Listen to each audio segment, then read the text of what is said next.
नमस्कार प्यारे बच्चों, आज मैं आपके लिए जो विषय लेकर आई हूँ वह है क्रिया।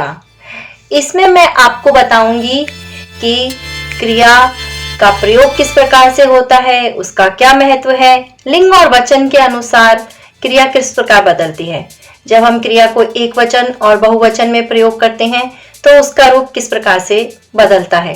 तो आइए शुरू करते हैं। क्रिया। बच्चों, क्रिया का अर्थ होता है काम।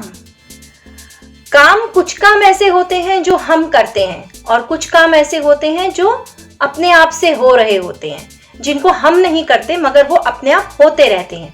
जैसे देखिए, हम उसके उदाहरण देखते हैं।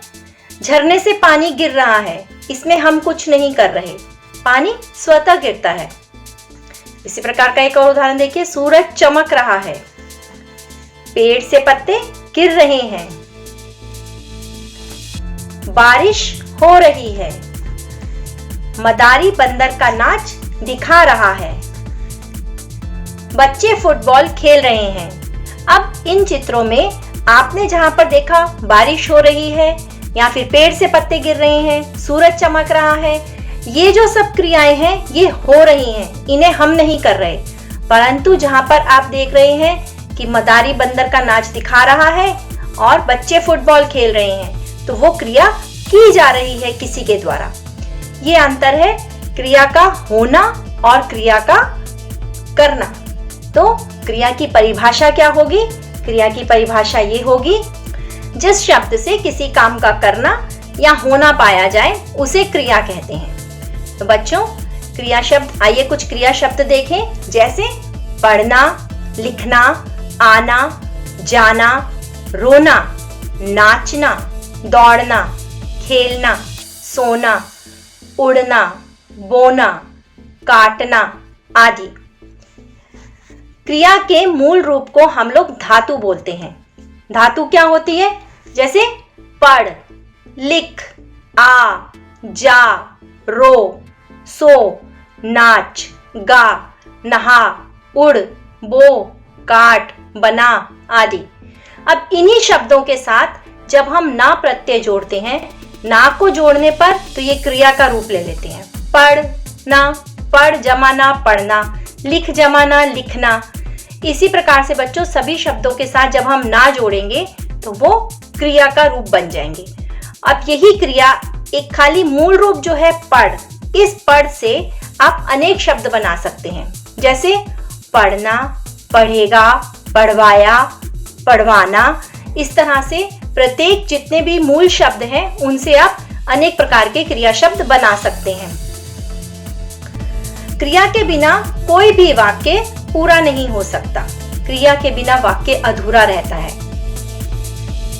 क्रिया, वाक्य में प्रयुक्त क्रिया एक शब्द की भी होती है और अनेक शब्दों की भी होती है। जैसे देखिए, एक शब्द की क्रिया, सहज ने सेब खाया, दिव्यांश दौड़ा। अब यहाँ पर खाया और दौड़ा, ये एक ही शब्द है, एक एक शब्द हैं क्रिया के। इसी प्रकार से अनेक शब्द की क्रिया के उदाहरण देखिए। जैसे सहज सेब खा रहा है, यहाँ पर खा रहा है भी क्रिया है, खा रहा है पूरी क्रिया हो गई। दिव्यांश दौड़ रहा है, यहाँ पर अनेक शब्द हैं क्रिया के, जैसे दौड़ रहा है। इसी प्रकार से बच्चों, जब हम क्रिया शब्द को लिंग और वचन के अनुसार प्रयोग करते हैं तो क्रिया शब्द वहां पर भी अपना रूप बदलते रहते हैं। आइए उसके भी कुछ उदाहरण देखें। जैसे लिंग के आधार पर क्रिया में परिवर्तन। हरमन किताब पढ़ रहा है, हरसिमरन किताब पढ़ रही है।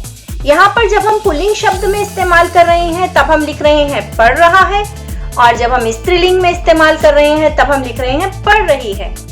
वह आइसक्रीम खा रहा है, पुल्लिंग, और वह आइसक्रीम खा रही है, स्त्रीलिंग।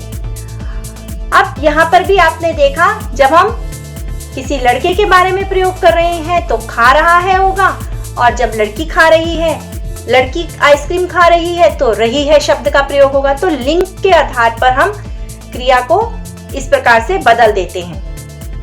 अब देखते हैं वचन के आधार पर क्रिया का क्या प्रभाव पड़ता है।